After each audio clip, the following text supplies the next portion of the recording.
तो देखो last class में हम लोगों ने डायपोल स्टार्ट किया था और डायपोल में इलेक्ट्रिक फील्ड वगैरह निकाला था। इलेक्ट्रिक देखो तीन चीज़ निकाले थे, तीन लोकेशंस पे हम लोगों ने इलेक्ट्रिक फील्ड निकाला था।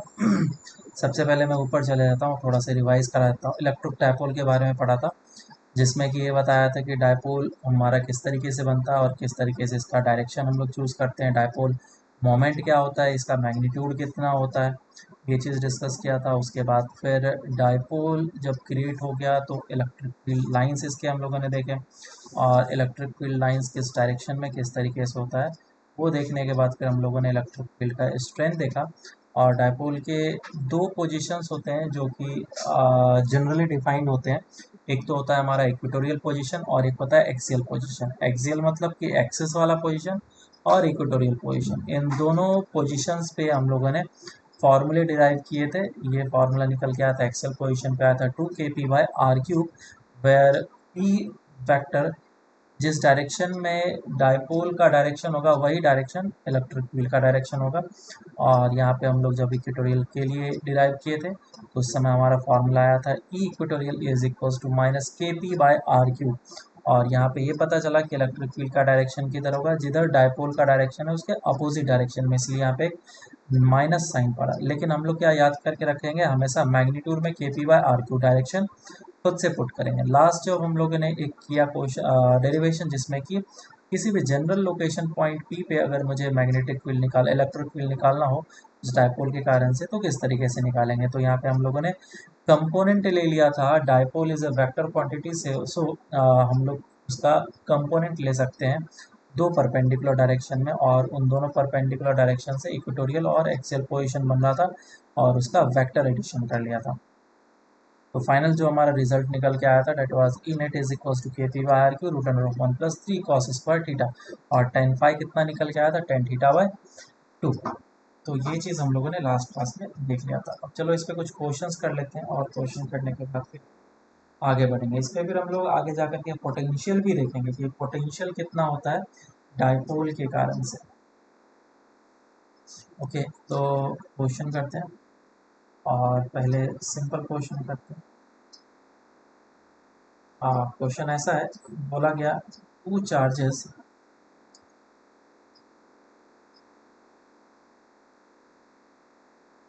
each of magnitude 5 microcoulomb of opposite sign are placed at a distance of 6 centimeter apart. Find the the magnitude of electric field at axial position at a distance of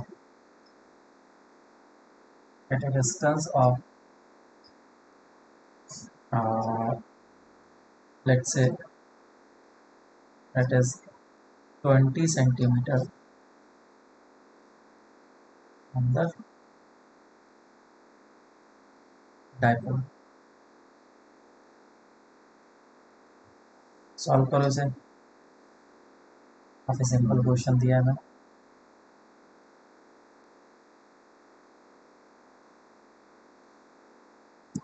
तो देखो तुम लोगों ने definitely कुछ ना कुछ आंसर इसके निकाले होंगे। तो क्वेश्चन क्या है, मैं फिर से यहाँ पे दोहराने की कोशिश करूँगा। क्वेश्चन ये है कि एक डायपोल है जिसका चार्ज जो है, एक नेगेटिव चार्ज और एक पॉजिटिव चार्ज दिया गया है, where q is equals to 5 microcoulomb and the distance between the charges is 6 centimeter।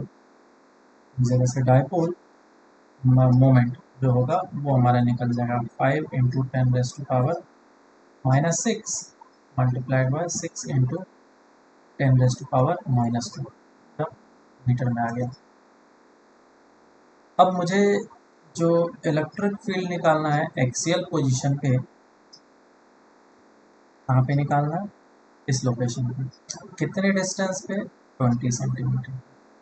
ये पी पॉइंट पे मुझे इलेक्ट्रिक फील्ड निकालना है। कौन सा पोजीशन है, ये एक्सियल पोजीशन। तो एक्सियल पोजीशन पे इलेक्ट्रिक फील्ड का फॉर्मूला क्या होता है, 2k p/r। और जिस किसी ने भी इस फॉर्मूले को यूज किया होगा, आंसर गलत आया होगा। मेरी बात समझ में आ रही है क्या, मैंने क्या बोला, यस जिसने भी इस फॉर्मूले को यूज किया होगा उसका आंसर गलत आएगा। क्यों गलत आएगा, बताओ रीजन।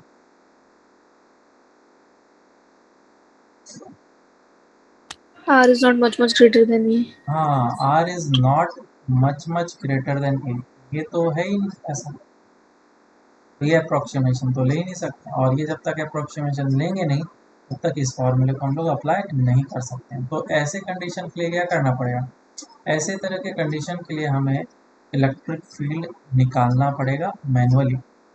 पॉजिटिव चार्ज के कारण से इस डायरेक्शन में, नेगेटिव चार्ज के कारण से इस डायरेक्शन में। तो E plus minus of E negative, और पॉजिटिव चार्ज के कारण से कितना हो जाएगा, के Q/r²।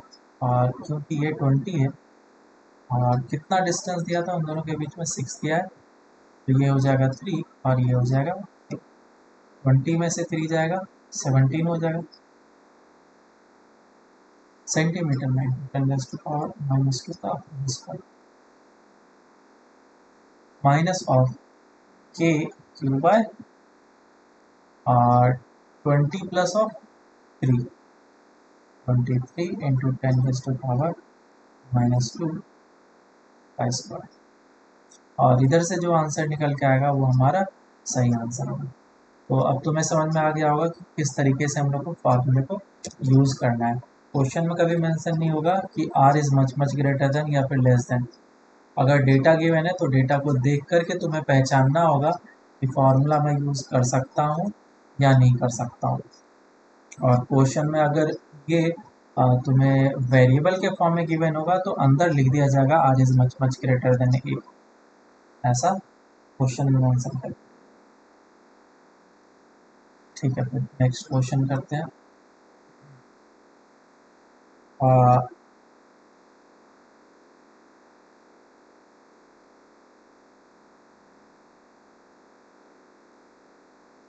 ठीक है, क्वेश्चन ऐसा है, एक चार्ज रखा हुआ है +Q और एक डायपोल रखा हुआ है इस जगह पे P at a distance of r, और r इस जगह पे भी बड़ा है इसके डायपोल मोमेंट का लेंथ से। पूछा गया है find the force on the dipole due to the point charge, also give the direction of force। एक फिर अच्छा सा क्वेश्चन, सिंपल है क्वेश्चन, ज़्यादा दिमाग लगाने वाले नहीं, कॉन्सेप्चुअल क्वेश्चन करो। और इसमें r is much greater then a है। देखो इस क्वेश्चन में ये जो चार्ज पार्टिकल दे रखा है this is a point charge, और ऊपर जो दे रखा है डेट इज डायपोल। और इस क्वेश्चन के लिए ये बोला गया है कि जो हमारा r है वो मच ग्रेटर देन a है, तो हम लोग अप्रोक्सीमेशन ले सकते हैं। और ज़्यादातर क्वेश्चन में अप्रोक्सीमेशन लेना ही होता है, और शायद ही ऐसा कोई क्वेश्चन मिलेगा जैसा ऊपर वाला हम लोगों ने क्वेश्चन डेटा से देख करके ही पता चलता है। ठीक है, तो अब देखो इसमें हम लोग ये कॉन्सेप्ट लगाएंगे कि ये जो चार्ज है जितना फोर्स इसके ऊपर लगाएगा उतना ही फोर्स ये डायपोल इसके ऊपर लगाएगा, न्यूटन थर्ड लॉ है ना, इक्वल एंड अपोजिट फोर्सेस लगाएंगे। तो जिस भी डायरेक्शन में लगा रहा हूँ, मुझे पता नहीं है किस डायरेक्शन में लगा रहा है, तो मैं क्या कर लेता हूँ कि इस डायपोल के कारण से इस प्लस क्यू चार्ज के ऊपर फोर्स निकाल लेता हूँ, और जिस डायरेक्शन में फोर्स आएगा उसी मैग्नीट्यूड से अपोजिट डायरेक्शन में डायपोल को फोर्स आएगा। बिल्कुल सही बात है। ठीक है, तो बताओ इस जगह पे ये कौन सा पोजीशन है डायपोल का? ये कौन सा पोजीशन है? इक्वेटोरियल। और इक्वेटोरियल पोजीशन पे इलेक्ट्रिक फील्ड क्या इस डायरेक्शन में होता है, और इलेक्ट्रिक फील्ड का मैग्नीट्यूड कितना होता है?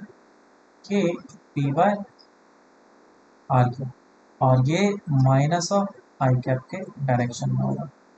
तो फोर्स कितना लगेगा इस चार्ज पार्टिकल पे इसी डायरेक्शन में? पॉजिटिव चार्ज पे जो फोर्स लगता है वो इलेक्ट्रिक फील्ड के डायरेक्शन में लगता है। तो force on this positive charge is equal to Q into E, q into ये हो जाएगा हमारा फोर्स पॉजिटिव चार्ज पे। तो इतना ही मैग्नीट्यूड में जो फोर्स होगा इसके ऊपर अप्लाई होगा इस डायरेक्शन में। बोलो ये बात समझ में आई क्या? So the force on the dipole will be equals to kpq divided by r cube into I cap direction के साथ। तो बहुत ही बेसिक सा सिंपल सा चीज़ था जिसको मैंने बताया। एक और क्वेश्चन करते हैं हम लोग। डिफरेंट वैरायटी ऑफ क्वेश्चंस करना ज़रूरी है, सारे कॉन्सेप्ट क्लियर हो जाए अच्छे तरीके से। Let's say this is x axis and this is y axis, और इन सभी एक्सिस पे चार्जेस प्लेस किए गए कुछ इस तरीके से कि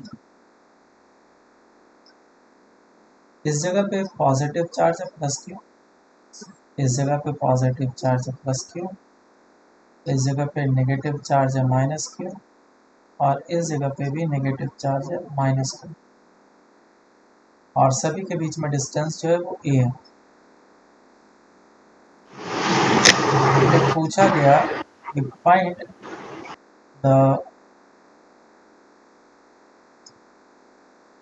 the electric field at point P, find net electric field at point P। और इसमें एजम्पशन लेना है कि this R is much much greater then A, इन सभी के बीच का डिस्टेंस कितना है? A। सॉल्व करें।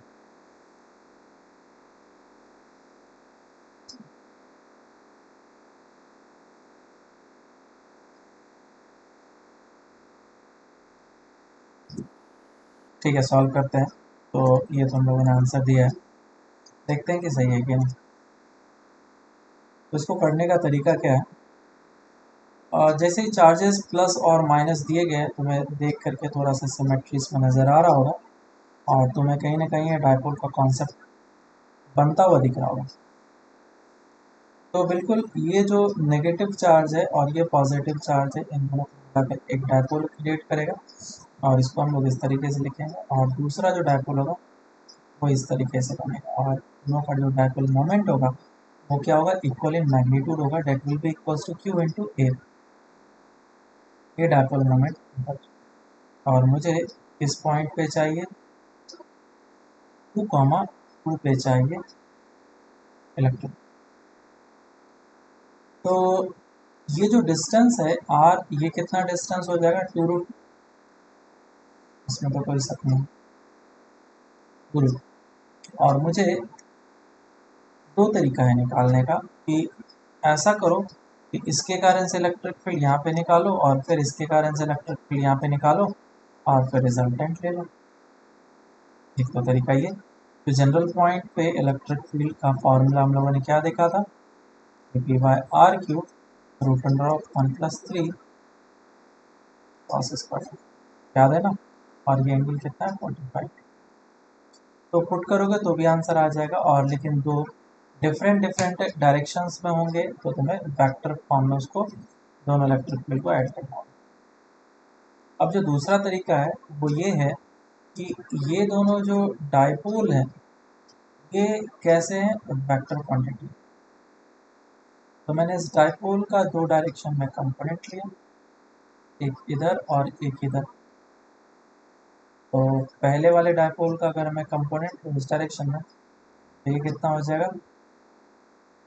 p/√2, एंगल 45 है ना ये, और इस डायरेक्शन में कितना आ जाएगा p/√2। दूसरा वाला जो डाइपोल है इस तरीके से, उसका भी दो कंपोनेंट होगा, एक इस डायरेक्शन में और एक इस डायरेक्शन में, और वो होगा कितना, इसके साथ तो ऐड हो जाएगा p/√2, लेकिन इसके साथ सब्ट्रैक्ट हो जाएगा, तो ये और ये कैंसिल आउट हो गया और ये दोनों ऐड हो गया। तो रिजल्टेंट डाइपोल जो मुझे मिला वो इस डायरेक्शन में है और उसका वैल्यू कितना है 2p/√2, और मुझे इस लोकेशन पे 2,2 पे इलेक्ट्रिक फील्ड। क्या ये जो डाइपोल है ये एक पॉइंट P जो है इस डाइपोल के लिए एक्सियल पोजीशन बन गया है ना, एक्सियल पोजीशन बन गया है, तो इसी डायरेक्शन में और electric field at the axial position का फॉर्मूला क्या होता है 2kp/r3। और अब मुझे वैल्यू कर लेना के पी डैश, ये है हमारा पी डैश जो नया डाइपोल मोमेंट का √p डिवाइडेड बाय r3, और r कितना है 2 का होल क्यूब, और फिर अंदर कितना आएगा, डायरेक्शन जो है वो 45 डिग्री पे है, तो I cap plus of J cap divided by unit cap. बोलो ये समझ में आया सबको।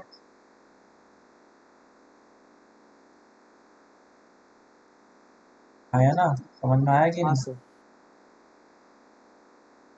ये किसी ने इस तरीके से किया था।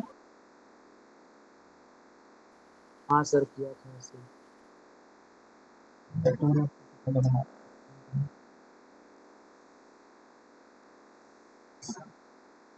तो यहाँ पे एक क्यूब है, तो ये आ जाएगा 2√2 मल्टीप्लाइड बाई 2√2 मल्टीप्लाइड बाई, इस तरीके से ये कैंसिल आउट, और ये I cap plus J cap by √2। Final answer कितना निकल के आया देखो जरा सा, AP बाय ये 1 2 3, तो ये हो जाएगा 8 आई कैप प्लस और जे कैप, ये आंसर आ जाएगा। आया था किसी का AP बाय 8√2। तुमने क्या निकाला था KP बाय 8√2। अगर मैं इसका इलेक्ट्रिक फील्ड का मैग्नीट्यूड निकालूंगा तो मेरा इलेक्ट्रिक फील्ड का मैग्नीट्यूड पता है कितना आएगा, KP बाय 8 टाइम्स हाँ। रूट, KP बाय 8 आएगा, ठीक है। तुमने क्या किया था नीरज, मैं दोनों का अलग अलग सॉल्व किया। अलग अलग लेकर, तो उसमें कंपोनेंट वगैरह निकालने में फिर गलतियां हो गई होगी, कैलकुलेशन ज़्यादा हो हाँ। गया, ठीक है। तो अब तुम लोग को समझ में आ गया। चलो अब आगे चलते हैं हम लोग और आगे पोटेंशियल देखते हैं। तो potential due to dipole, potential due to dipole.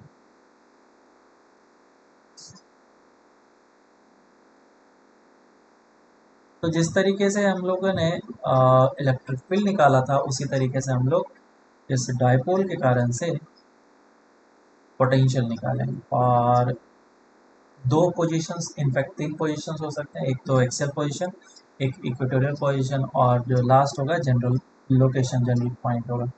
तो पहले हम लोग निकालते हैं पोटेंशियल एट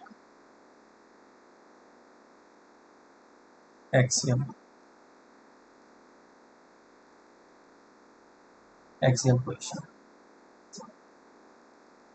तुम लोग चाहो तो खुद अपने तरीके से निकाल सकते हो और तुम लोग से भी सही आंसर आएगा। एक्सियल पोजीशन पे हम लोग को पोटेंशियल निकालना है, कितना निकल के आएगा, सॉल्व करो सभी को।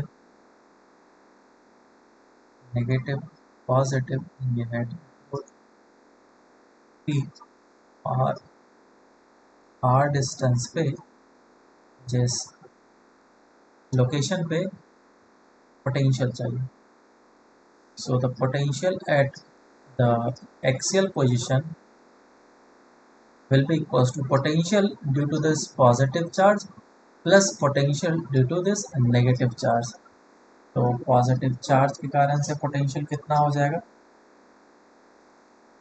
प्लस क्यू और ये minus Q, so this will be के क्यू बाय आर होता है किसी भी पॉइंट चार्ज के कारण से पोटेंशियल, के क्यू बाय आर, डिस्टेंस कितना है r minus of A by two, और साथ में आएगा माइनस, मैं प्लस लिखता हूँ माइनस क्यों आएगा समझ में आ जाएगा कि चार्ज नेगेटिव है तो मैं मुझे माइनस पुट करना पड़ेगा यहाँ पे और उसके कारण से ये माइनस बाहर आ के क्यू बाय आर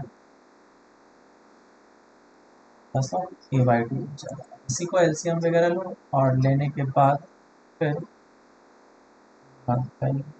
ऐसा आएगा R minus of A by two R plus of A by two और ये हो जाएगा R plus A by two minus of R plus A by, so ये आर कैंसिल आउट हो जाएगा, ए बाई टू और ए बाई टू ए हो जाएगा, k q a divided by r minus a by two into r plus of A by to.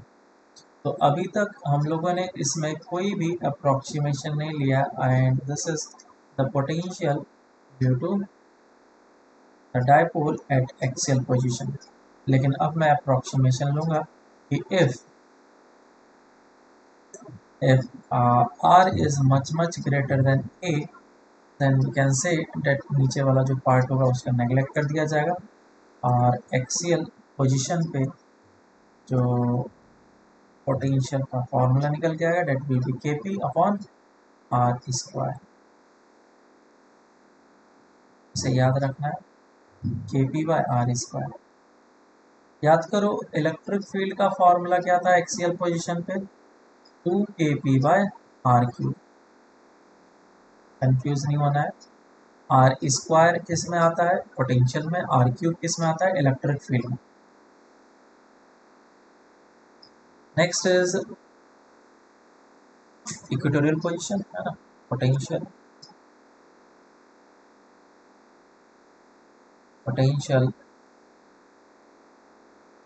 Due to dipole at equatorial position.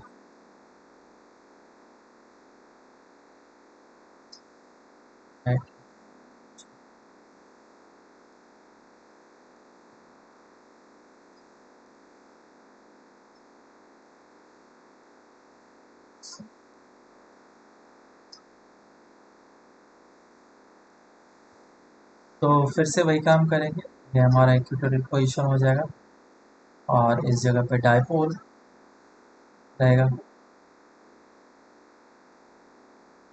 इधर negative charge और इस तरफ positive charge, magnitude वही है और तुम्हें इस पॉइंट पी पे या फिर इक्वेटोरियल पोजीशन पे पोटेंशियल लिखना है। बोलो कितना हो जाएगा potential due to positive charge और plus potential due to the negative charge. और मैं बोल रहा हूँ कि ये आएगा 0, तुम बताओ कैसे, कोई भी बोलो कैसे आएगा 0। सेम डिस्टेंस पर है और अपोजिट चार्ज है। हाँ पोटेंशियल का फॉर्मूला क्या होता है क्यू बाय आर, तो इसका वैल्यू जो हो जाएगा मान लो कि ये डिस्टेंस आर है, ये भी आर हो जाएगा, ये हो जाएगा के क्यू बाय आर और ये वैल्यू कितना हो जाएगा के माइनस क्यू बाय आर और दोनों सिंपली ऐड होंगे तो ऐड अप होकर कितना आ जाएगा सीधा। और इक्वेटोरियल पोजीशन पे जो इलेक्ट्रिक फील्ड होता है वो कितना होता है, के पी बाय आर क्यू। ऐसा तो याद रखेंगे कि ये हमारा पोटेंशियल का फॉर्मूला। अब किसी भी जनरल पॉइंट पे निकाल लेते हैं पोटेंशियल एट जनरल लोकेशन।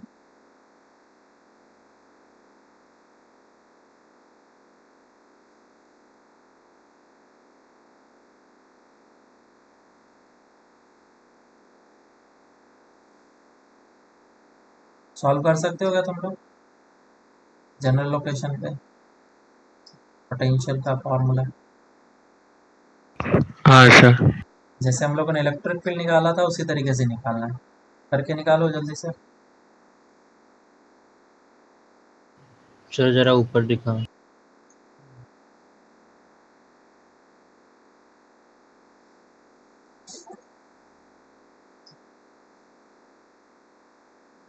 हो गया।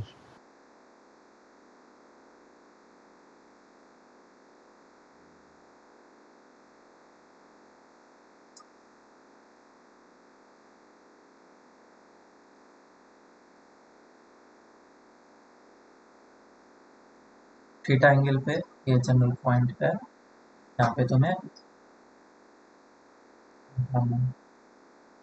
पोटेंशियल की।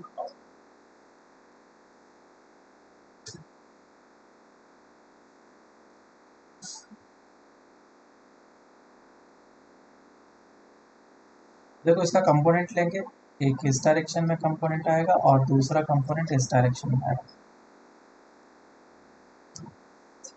2 kp/r² 1 + 3 cos² थीटा। ठीक है, देखो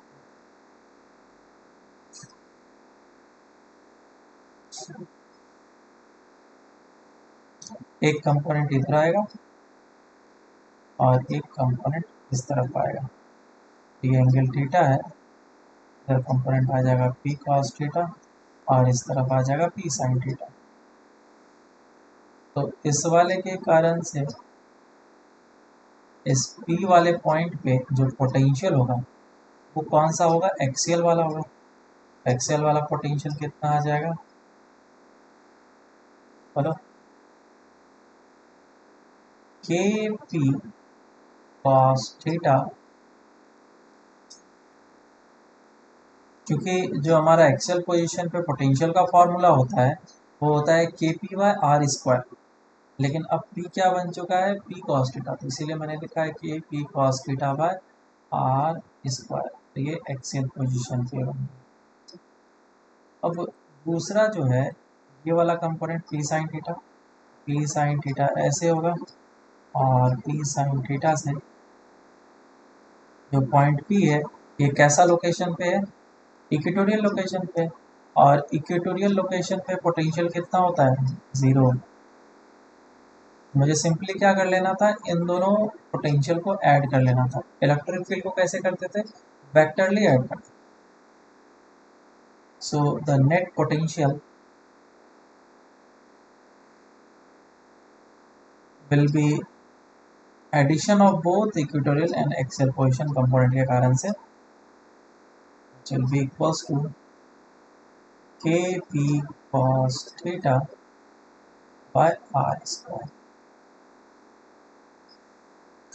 इसे हम लोग याद रखें, k p cos theta by r square. और याद करो इलेक्ट्रिक फील्ड जनरल पॉइंट पे क्या होता था, सॉरी के पी बाय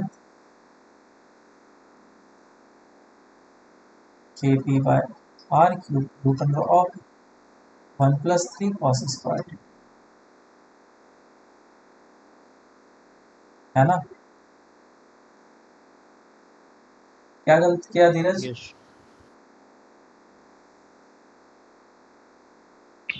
गलत डिफरेंशिएशन कर दिया, मतलब इंटीग्रेशन गलत किया। अच्छा ठीक है, चलो अब आगे चलते हैं और इस पे कुछ क्वेश्चंस वगैरह करते हैं।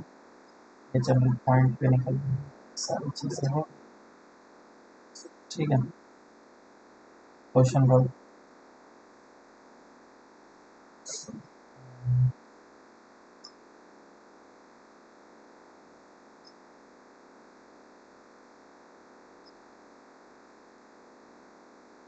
क्वेश्चन ऐसा है कि बोला गया एक डायपोल रखा हुआ है ऑरिजिन पे,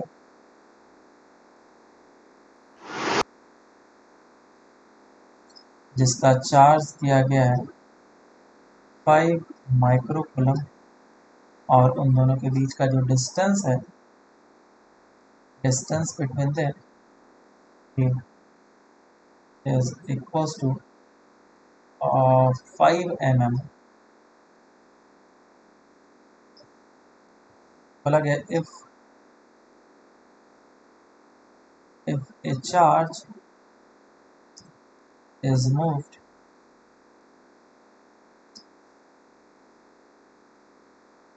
from A to B,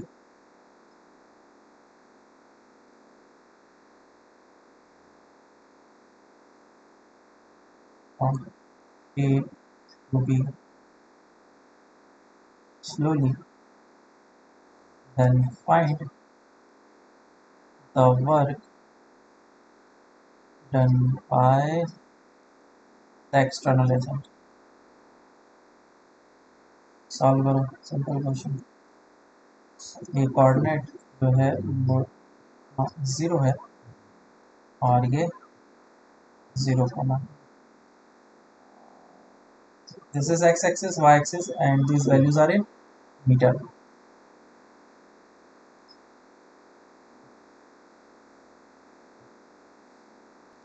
ठीक है, इसको सॉल्व करते हैं और फिर समझते हैं क्या हो रहा है यहाँ पे। तो देखो यहाँ पे पॉजिटिव चार्ज को मूव किया गया है, +5 माइक्रोकूलम चार्ज जो है क्यू डैश लिखा हुआ, उसे फ्रॉम ए से मूव करा करके बी तक लेकर सॉरी सर 281 281 है।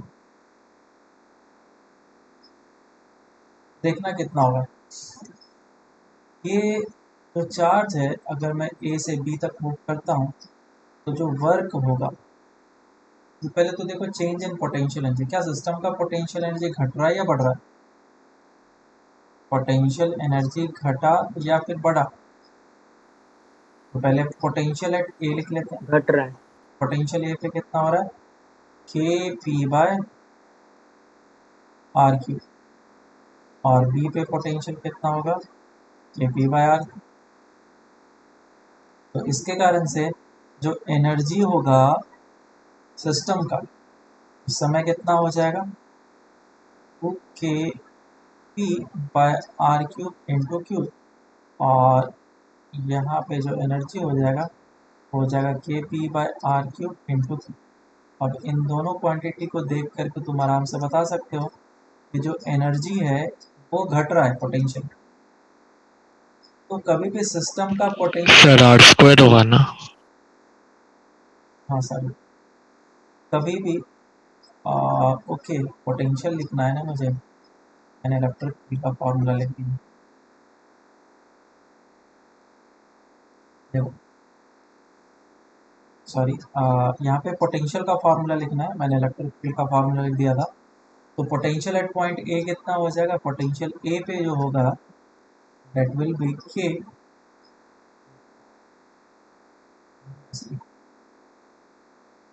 के पी बाय आर स्क्वायर, और यहाँ बी पॉइंट पे पोटेंशियल कितना हो जाएगा? 0 होगा। तो इस जगह पे पोटेंशियल एनर्जी कितना हो जाएगा? K p q by r square, और इस जगह पे जो पोटेंशियल एनर्जी होगा that will be equals to 0, final potential. तो सिस्टम का पोटेंशियल एनर्जी बढ़ा या घटा? सिस्टम का पोटेंशियल एनर्जी घटा, और सिस्टम का अगर पोटेंशियल एनर्जी घटता है तो वो खुद ही खुद उस डायरेक्शन में जाएगा। तो एक्सटर्नल एजेंट कैसा वर्क करेगा? नेगेटिव वर्क करेगा, है ना। So work done by the external agent will be equals to the change in its potential energy U final minus of U initial. तुम चाहो तो इस तरीके से भी देख सकते हो, या फिर मैंने पहले ही फील दिला दिया कि हाँ भाई पोटेंशियल एनर्जी घट रहा है, तो ये सेल्फ ड्रिवन चीज़ है, इसे तुम्हें करने की, फोर्सफुली करने की ज़रूरत नहीं पड़ेगी, हमारे कारण से नेगेटिव वर्क होगा। तो ये आंसर आएगा k p q by r square. इसमें वैल्यू को बस पुट करना है, एक माइनस साइन देना ज़रूरी है। p का value 9 into raise to power 9 और p का वैल्यू कितना हो जाएगा q इंटू k का वैल्यू है 5 इंटू 10 रेस टू पावर -6 और दोनों के बीच का डिस्टेंस कितना गिवन था 5 था ना 5 mm 5 into 10 raise to power -3 metre में आ गया और जो चार्ज है वापस से लिख दिया डिवाइडेड बाय आर स्क्वायर। तो आर कितना है तो यहाँ पे 2 स्क्वायर। अब इसको सॉल्व कर लो देखो कितना आ रहा है आंसर, वही हमारा आंसर होगा। ठीक है कितना आता है ये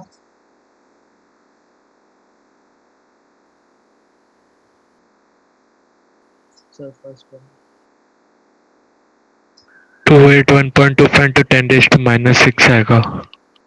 281.5 इंटू 10 रेज टू पावर कितना आ रहा है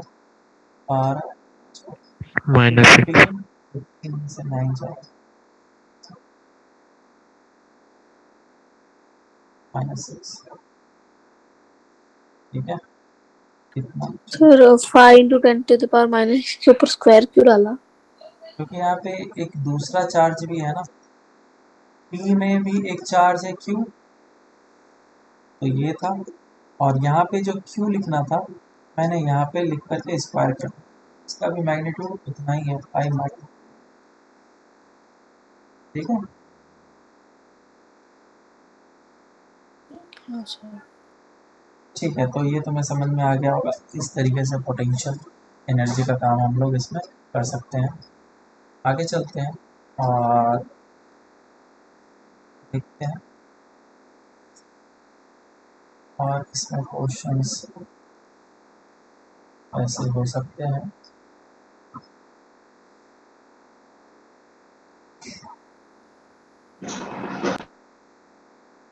ठीक है इसमें भी एक क्वेश्चन करो कि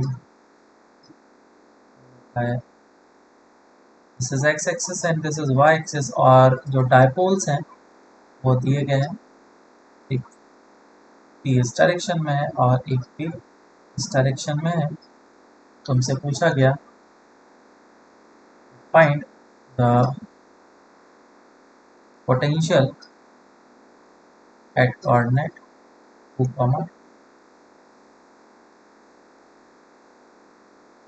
and net potential at point। Solve करो इसका भी मैग्नीट्यूड p है Done, और sir. इसका भी मैग्नीट्यूड। बोलो क्या है आंसर 0 0 बिल्कुल सही।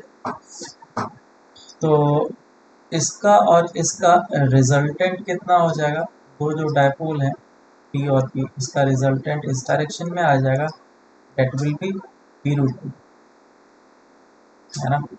और इस डायपोल के कारण से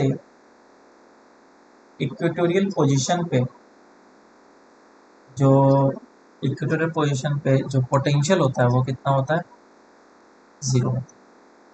इसीलिए आंसर हमारा 0 है। काफ़ी आसान क्वेश्चन था। नेक्स्ट क्वेश्चन करो।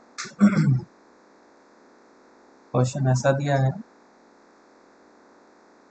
कि इस जगह पे जो चार्ज है वो -2q दिया गया और इस जगह पे +q चार्ज है और इस जगह पे भी +q चार्ज है।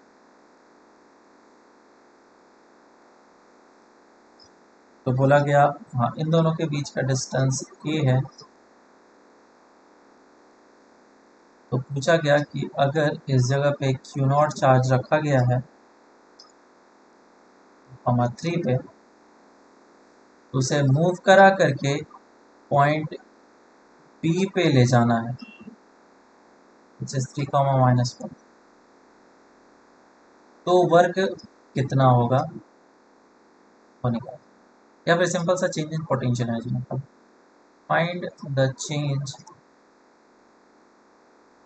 in potential energy if Q naught is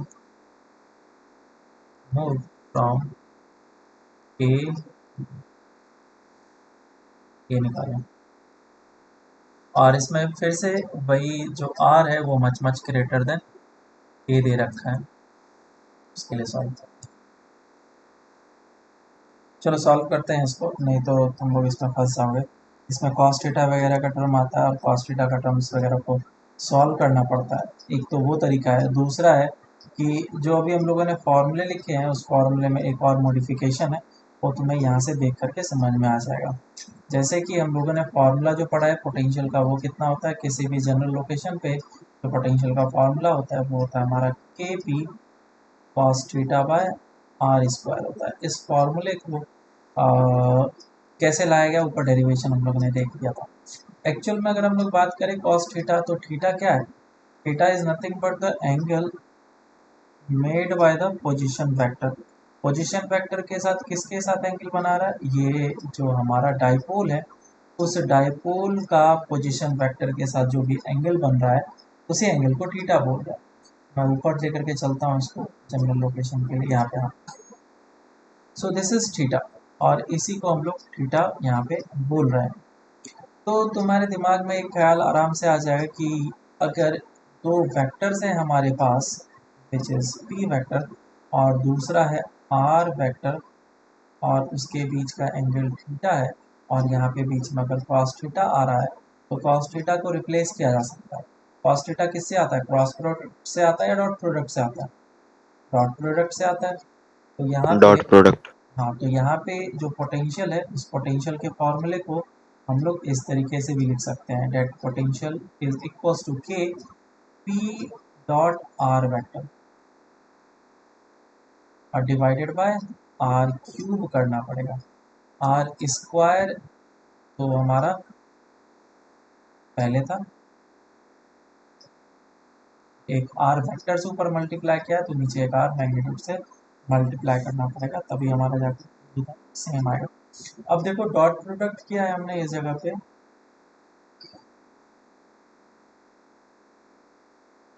तो डॉट प्रोडक्ट को ओपन करने पे क्या मिल जाएगा, p r into cos theta, r r cancel out हो जाएगा तो बन जाएगा पी कॉस थीटा। और डॉट प्रोडक्ट का हमारा क्या मिलता है, वेक्टर क्वांटिटी नहीं मिलता, वो स्केलर क्वांटिटी मिलता है। और यहाँ पे जो पोटेंशियल है वो भी हमारा क्या है, स्केलर क्वांटिटी। तो इस फॉर्मूले को याद रखना, v is equals to k p dot r by r cube.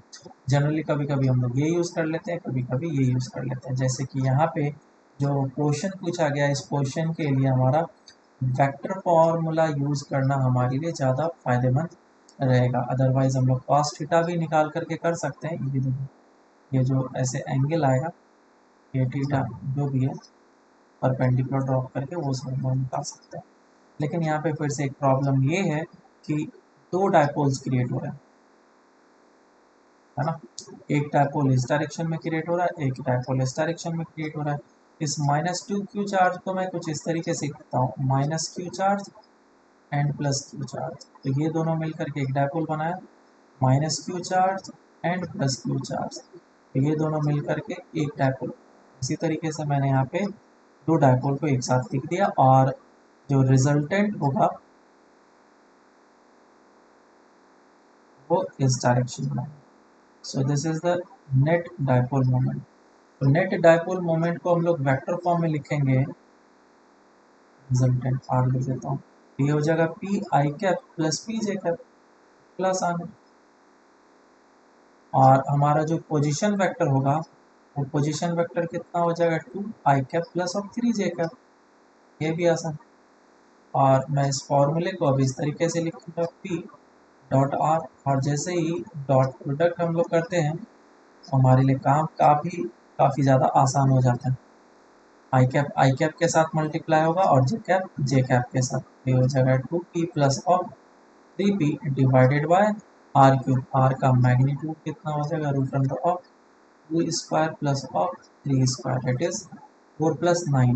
9 plus 4 कितना हो जाएगा, कितना आ गया ये,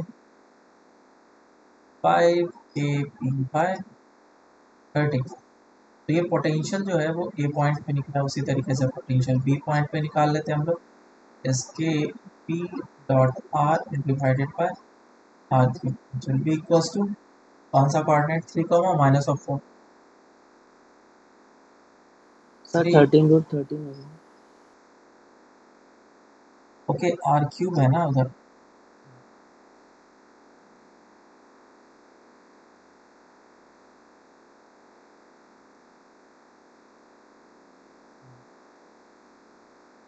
क्या है, और दूसरे वाले के लिए कितना हो जाएगा, पी डॉट आर है तो जो पी है I cap plus of J cap है, और जो आर वेक्टर है 3 I cap minus 4 J cap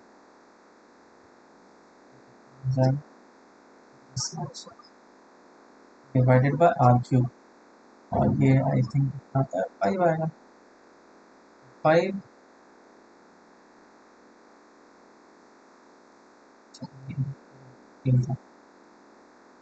और इधर से कितना आ जाएगा 5 इंटू 5 इंटू 5, 5 का क्यूब बनेगा। बोलो समझ में आया? हाँ सर।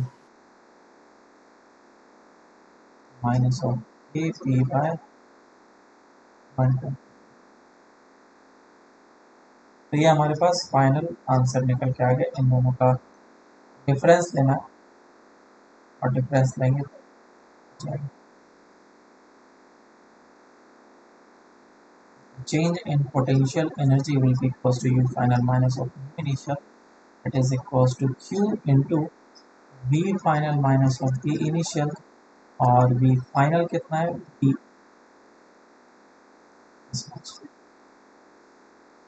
वैल्यूज पुट कर लो। बोलो सबको समझ में आया ये चीज?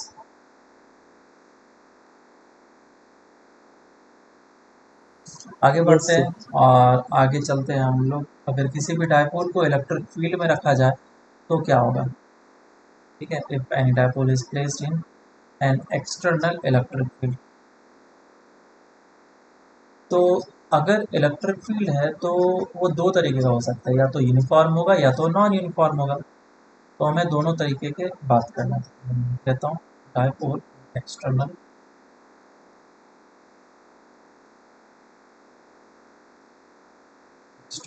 इलेक्ट्रिक फील्ड,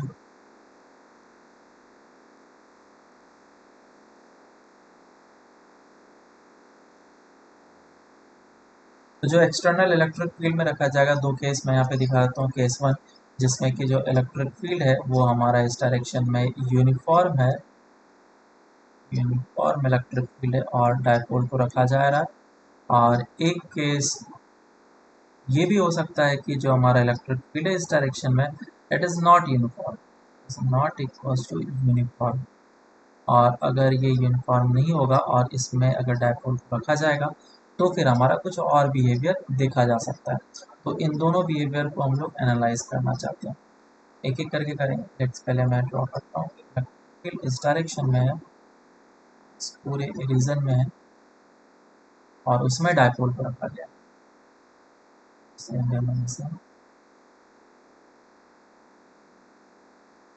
और इस डायपोल को तुम रोटेट कर सकते हो, टिल्ट कर सकते हो, शिफ्ट कर सकते हो, कुछ भी कर सकते हो। और अगर हम लोग ऐसा कुछ करते हैं तो हमें इन सभी में ये इस डायपोल पे हमें क्या क्या निकालना है वो मैं बताता हूँ। पहले वाले केस के लिए, इस वाले केस के लिए हम लोग इस पे नेट फोर्स निकालेंगे कि कितना होगा, दूसरा नेट टॉर्क निकालेंगे कितना होगा, और फिर हम लोग निकालेंगे इसका पोटेंशियल एनर्जी कितना है, इस डायपोल का पोटेंशियल एनर्जी, इंट्रैक्शन जो कर रहा है इलेक्ट्रिक फील्ड के साथ। और जब हम लोग सेकेंड केस पढ़ेंगे तो सेकेंड केस में सिर्फ हम लोग नेट फोर्स ही निकालते हैं, और नेट टॉर्क चाहे तो निकाल सकते हैं लेकिन हम लोग निकालते नहीं हैं, पोटेंशियल एनर्जी भी हम लोग नहीं निकालते हैं, क्योंकि ये दोनों चीज़ हमें रिक्वायर्ड नहीं होता और सिलेबस में है नहीं, क्योंकि नॉन यूनिफॉर्म है इसलिए। तो सबसे पहला केस हम लोग कर लेते हैं कि इलेक्ट्रिक फील्ड इज यूनिफॉर्म, और अच्छे तरीके से हम लोग इसको समझ लेते हैं। काफ़ी आसान है, ज़्यादा टफ पार्ट नहीं है। फर्स्ट इज सर ऊपर लो ना। Dipole in non uniform dipole in uniform electric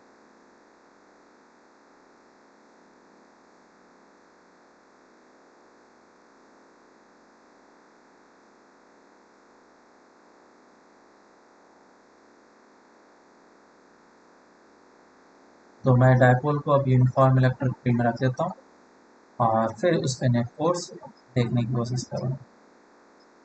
ये हमारे पास एक यूनिफॉर्म इलेक्ट्रिक फील्ड है इस रीजन में, और एक्सटर्नल इलेक्ट्रिक फील्ड है किसी भी चार्ज के कारण से हो सकता है, किसी भी कंडक्टर के कारण से हो सकता है।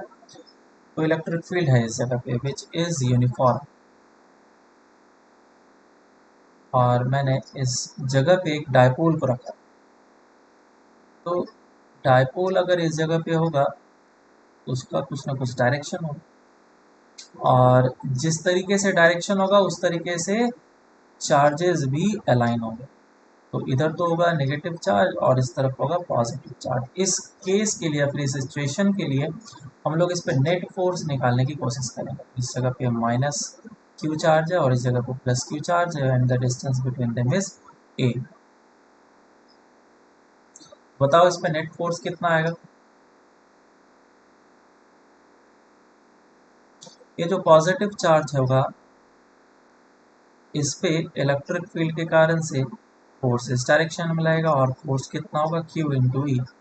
और इस नेगेटिव चार्ज पे फोर्स इस डायरेक्शन में लगेगा, and that force will be equals to 2 into.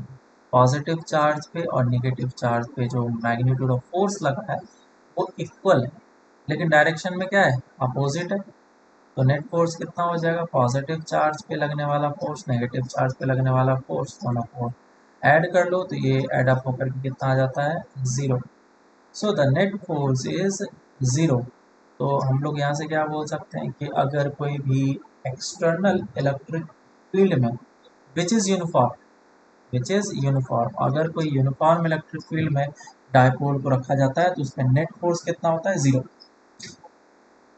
इसका मतलब ये है कि अगर कोई एक्सटर्नल इलेक्ट्रिक फील्ड है तो उस डायपोल को अगर मैं मूव करा करके यहाँ पे रख दूँ तो वो यहीं पे रह जाएगा। इसको v वेलोसिटी दे दूँ तो ये v वेलोसिटी से आगे की डायरेक्शन में चलता चला जाएगा, ये कभी रुकेगा नहीं। फोर्स नहीं लगेगा इलेक्ट्रिक फील्ड के कारण से, अगर इलेक्ट्रिक फील्ड यूनिफॉर्म है। क्लियर है? क्या मैं इसको टिल्ट कर दूं तो भी नेट फोर्स 0 रहेगा क्या? कोई बता सकता है? अगर मैं इसको रोटेट कर दूं, ऐसे कर, ये तो इस तरीके से था डायपोल, हाँ सर। और मैं अगर इसको रोटेट कर दूं तो भी क्या 0 है क्या नेट फोर्स? हाँ सर। तो भी नेट फोर्स क्या होगा? 0 होगा। इस पे जो फोर्स लगेगा इस डायरेक्शन में, that will be equals to q E again, and इस डायरेक्शन में जो फोर्स लगेगा that will be q into E again. और जो फोर्स का डायरेक्शन होता है वो यूनिफॉर्म इलेक्ट्रिक फील्ड के डायरेक्शन में होता है, पॉजिटिव पे डायरेक्शन में और अपोजिट में नेगेटिव चार्ज पे। तो नेट फोर्स तो अभी भी 0 है। फोर्स हम लोग ने देख लिया, अब नेट टॉर्क देख लेते हैं।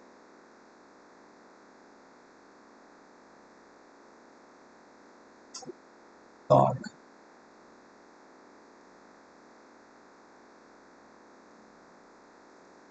बोलो, टॉर्क कितना होगा?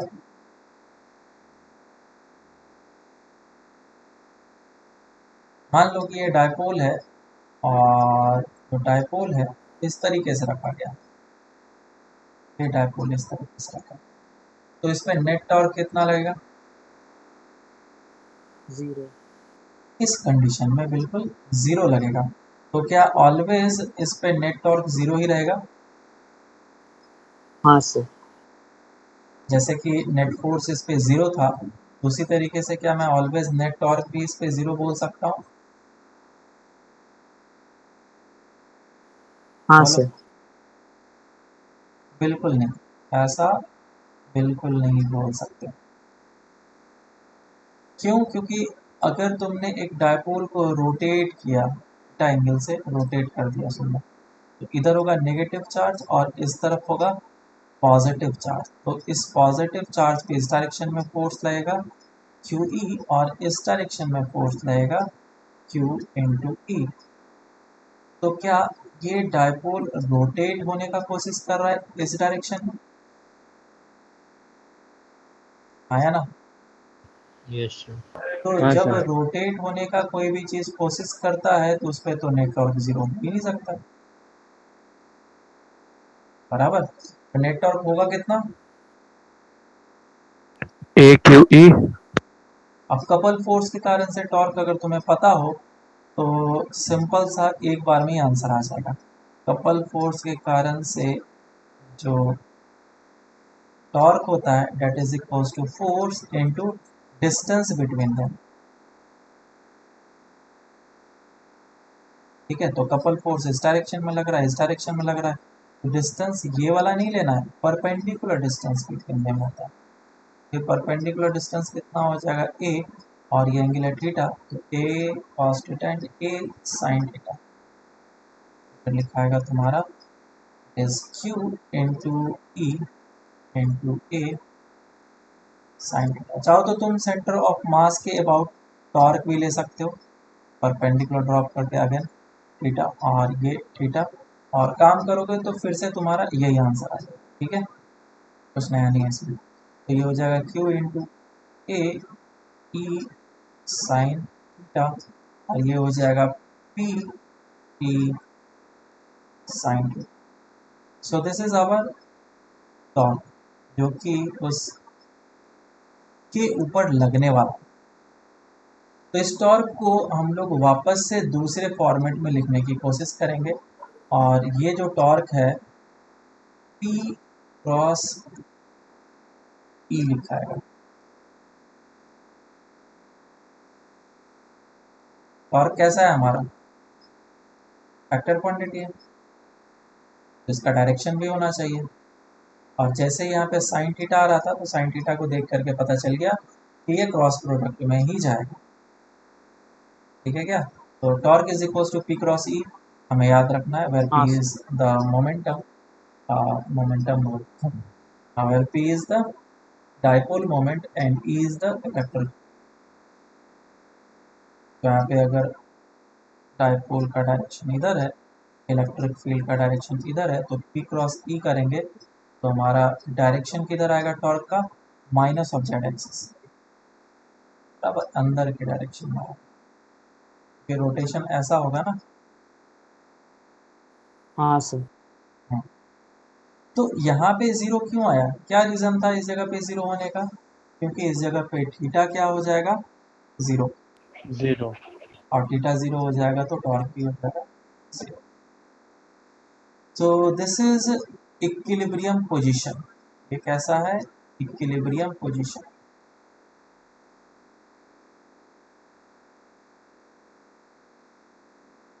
तो हम लोगों ने ये पढ़ा था कि तीन तरह के इक्विलिब्रियम होते हैं, स्टेबल होता है, अनस्टेबल होता है, न्यूट्रल इक्विलिब्रियम भी होता है। तो ये किस तरह का इक्विलिब्रियम है? न्यूट्रल। ये है हमारा स्टेबल इक्विलिब्रियम पोजीशन।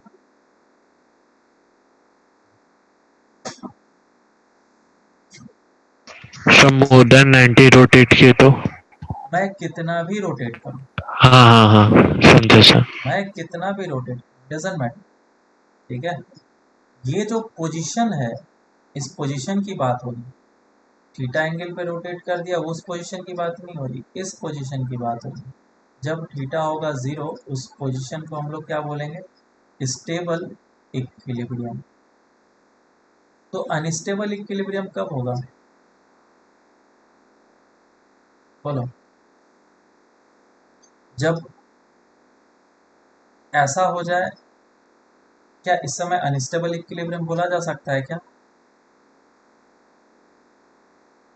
या फिर ऐसा हो जाए, या फिर ऐसा हो जाए, क्या इन सारे पोजीशन को अनस्टेबल इक्विलिब्रियम बोला जा सकता है? हाँ सर। सोच समझ करके आंसर देना। तो बताओ क्या इन सभी पोजीशन को अनस्टेबल इक्विलिब्रियम ही नहीं होगा। हाँ एग्जैक्टली ये सभी पोजीशन इक्विलिब्रियम पोजीशन को डिनोट ही नहीं करता है। हम स्टेबल या अनस्टेबल तब बताएंगे जब इक्विलिब्रियम होगा। चले ये तो पता चले कि क्या ये इक्विलिब्रियम पोजीशन है, क्या इस जगह पे नेट टॉर्क जीरो है क्या? नहीं, इस जगह पे तो नेट टॉर्क जीरो है ही नहीं, तो मैं इसे इक्विलिब्रियम पोजीशन बोल ही नहीं सकता हूँ। और जब इक्विलिब्रियम नहीं होगा तो तीन अनस्टेबल होगा या न्यूट्रल होगा, मैं डिफाइन ही नहीं कर सकता। तो टॉर्क ज़ीरो होने का मतलब ये है कि साइन थीटा ज़ीरो हो जाए, इसका मतलब ये है कि थीटा ज़ीरो हो या फिर 180 डिग्री। तो दो ऐसे पोजीशंस हमारे पास निकल के आते हैं जहाँ पे इक्विलिब्रियम हो सकता है।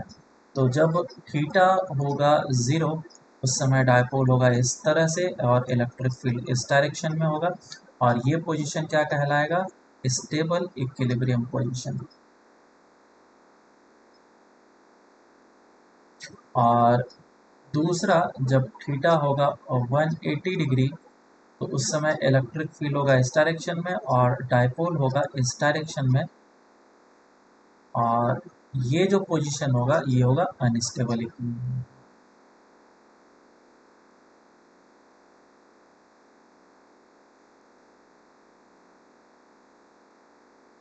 समझ में आया क्या?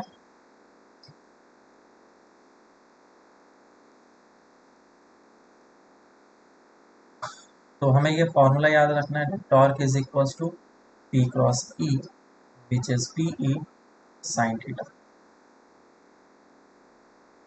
सबको समझ में आया? हाँ सर। अब पोटेंशियल एनर्जी देख लेते हैं।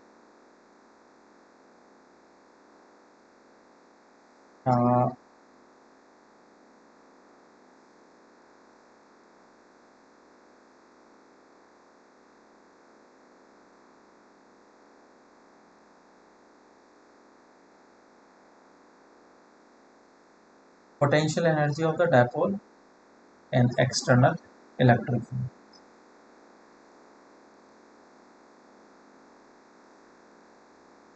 एक्सटर्नल है,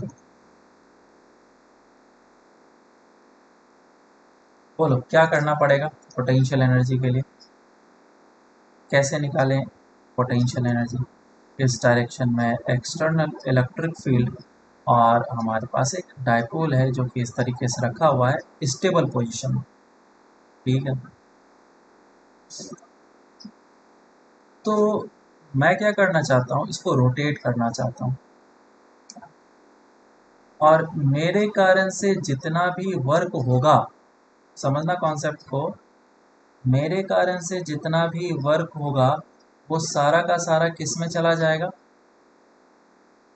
इसके पोटेंशियल एनर्जी में चला जाएगा। आया ना?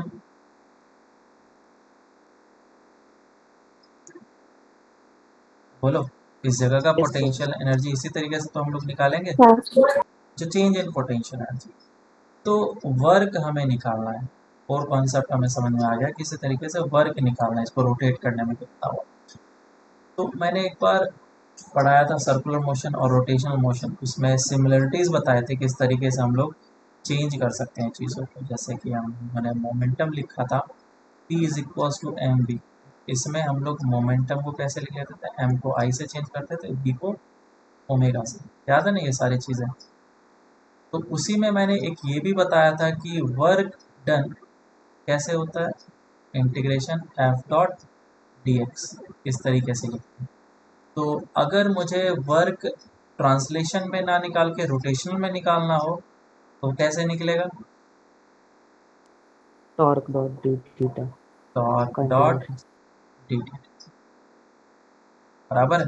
तो torque is a vector quantity and D theta is also a vector quantity. इसका मतलब ये है कि तुम किस डायरेक्शन में टॉर्क अप्लाई कर रहे हो और किस डायरेक्शन में डी थीटा है, उसके हिसाब से तुम्हें पता चलेगा वर्क तुम्हारा पॉजिटिव और नेगेटिव। जैसे कि यहाँ पे होता था, जिस डायरेक्शन में फोर्स लगा रहे हैं क्या उसी डायरेक्शन में डिस्प्लेसमेंट हो रहा है? बिल्कुल हाँ, तो वर्क कैसा होगा? पॉजिटिव। बोलो ये बात समझ में आया क्या?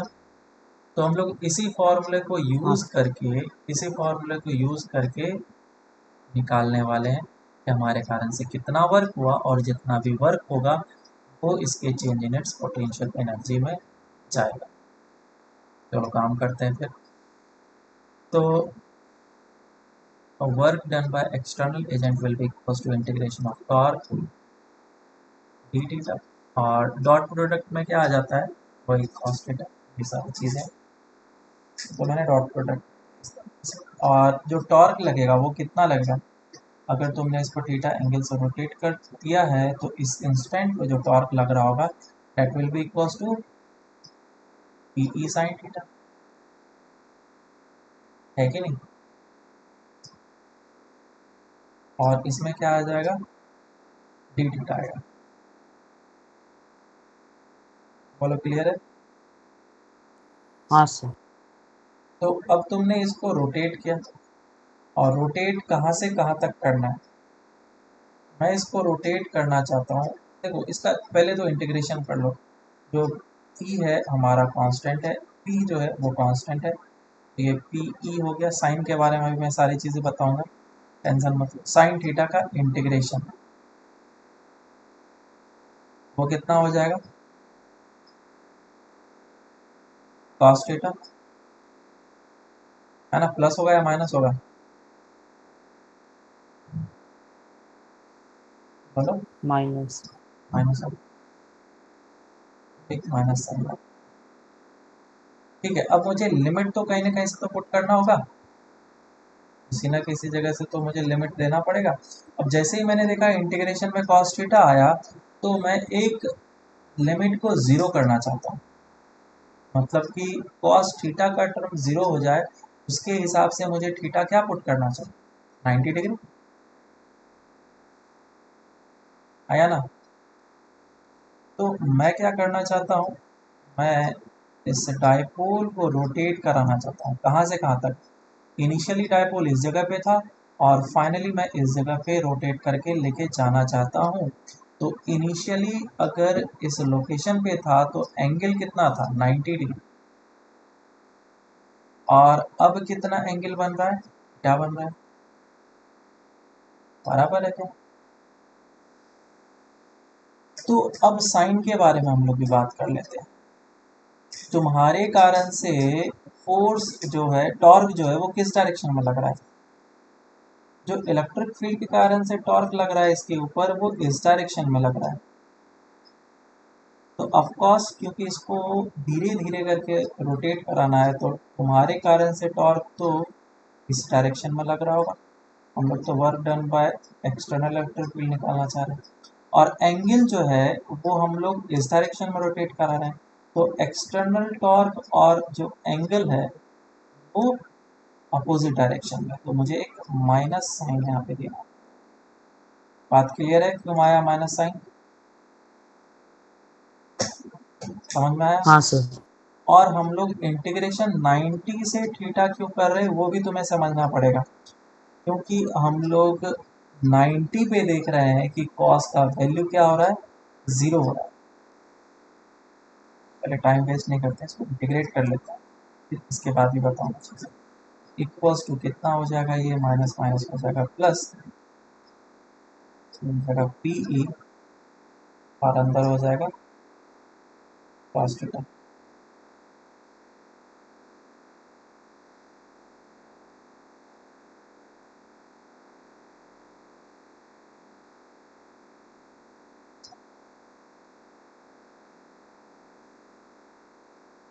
ये cos theta.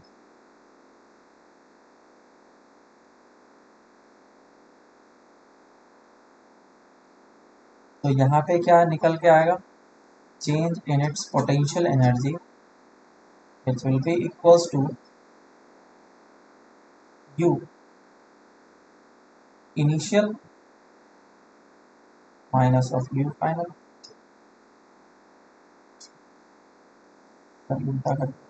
Final minus of initial,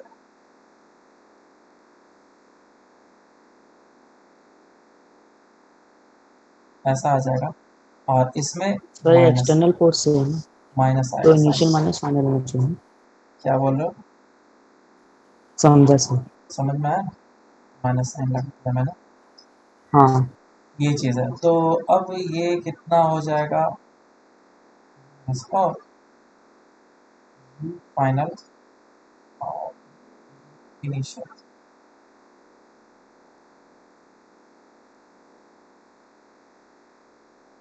minus of cos 90 is nothing but 0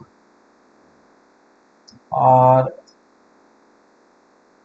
ये u इनिशियल क्या है 90 डिग्री और ये कितना u final date is theta पे which is p cos theta. अब हमने क्या किया बोला कि theta is equals to 90 degree एक ऐसा लोकेशन है, मैं उस लोकेशन पे cos 90 कितना लेता हूँ 0 लेता हूँ, तो मैं इसको 90 डिग्री को एक रेफरेंस पॉइंट लेता हूँ जहाँ पे पोटेंशियल एनर्जी कितना होगा 0। This is our reference. जैसे कि हम लोग किसी भी पॉइंट चार्ज का पोटेंशियल या पोटेंशियल एनर्जी हम लोग देखते हैं तो इनफाइनाइट डिस्टेंस पे कितना ले लेते हैं 0, उसे हम लोग क्या बोलते हैं रेफरेंस। कहीं ना कहीं तो 0 डिफाइन करना पड़ेगा। तो theta is equals to 90 degree को ही हम लोगों ने 0 पोटेंशियल एनर्जी डिफाइन किया, तो ये क्या हो जाएगा 0 हो जाएगा। So U potential energy U theta will be equals to minus of p E cos theta. अब क्योंकि फिर से थीटा का टर्म इस जगह पे आ रहा है तो dot product in one, dot product कितना हो जाएगा, डॉट प्रोडक्ट में अगर देखेंगे potential energy at theta will be equals to p dot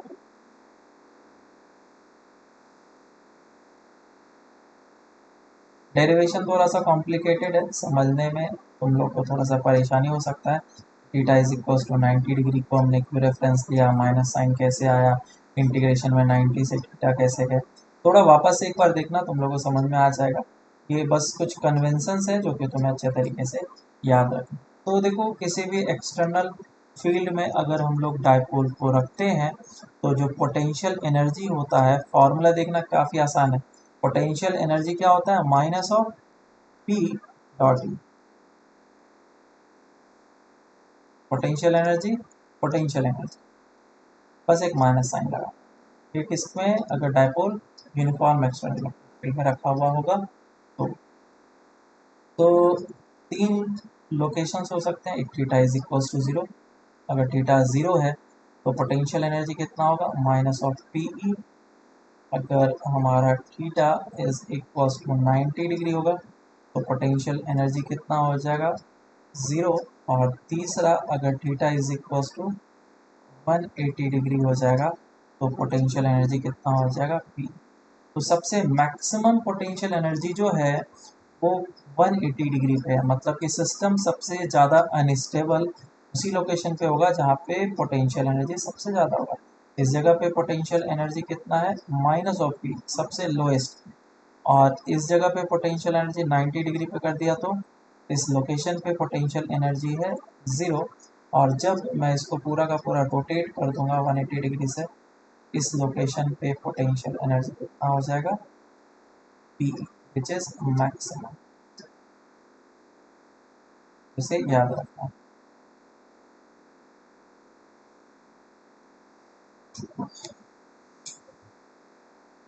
ठीक है, थीटा इसमें 90 को एक रेफरेंस की तरह चूज किया गया है, बस इसे तुम लोग अच्छे तरीके से याद रखना। बाकी इसमें नॉर्मल, बाकी हम लोग फिर नेक्स्ट क्लास से स्टार्ट करते हैं। नेक्स्ट क्लास में इसमें कुछ एक्सटर्नल फोर्स भी देखेंगे, सॉरी एक्सटर्नल इलेक्ट्रिक फील्ड भी देखेंगे, उसके कारण से अगर नॉन यूनिफॉर्म होता है तो उसके कारण से क्या होता है नेट फोर्स, और दो डायपोल का इंटरेक्शन साथ में होगा तो क्या होगा वो हम लोग। बाकी फिर होमवर्क के लिए लिख लो नेक्स्ट एक बीपीपी करके लेके आना, और शीट में एक्सरसाइज 1 सेक्शन एफ हो गया था जी कर लेना।